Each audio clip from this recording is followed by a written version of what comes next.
School అయిపోయింది శ్లేష. అన్న. తినేసావా lunch అంతా? అన్న. సరే వెళ్దాం రమ్మా. శ్లేష లంచ్ బాక్స్ ఏది? అన్నయ్య అది. పెన్ను పెన్సిల్ పోగొట్టుకున్నట్టు లంచ్ బాక్స్ పోగొట్టుకుంటే ఎలా అమ్మా? సారీ అన్నయ్య. అమ్మా మీ బాక్స్ అమ్మా. ఏం బాక్స్ అన్నా?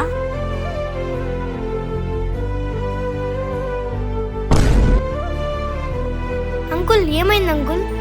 కళ్ళు తిరిగి పడిపోయానమ్మా. మార్నింగ్ ఏం తినలేదా అంకుల్? లేదమ్మా, కొద్దిగా రైస్ ఉంటే నా కూతురికి బాక్స్ కట్టంపించి మధ్యాహ్నానికి తెచ్చుకున్నానమ్మా. అయ్యో అవునా, తీసుకోండి అంకుల్. అదన్నా జరిగిండేది. రోడ్ వెంబడి చాలా మంది వెళ్ళారు కానీ నీ చెల్లెలాగా నాకు ఎవరు హెల్ప్ చేయలేదన్నా. పిల్లల్ని అందరూ పెంచుతారన్న, కానీ మీ అమ్మ నాన్న మీ చెల్లెల్ని మంచి విలువలతో పెంచారు. సరే అమ్మా వెళ్ళొస్తాను.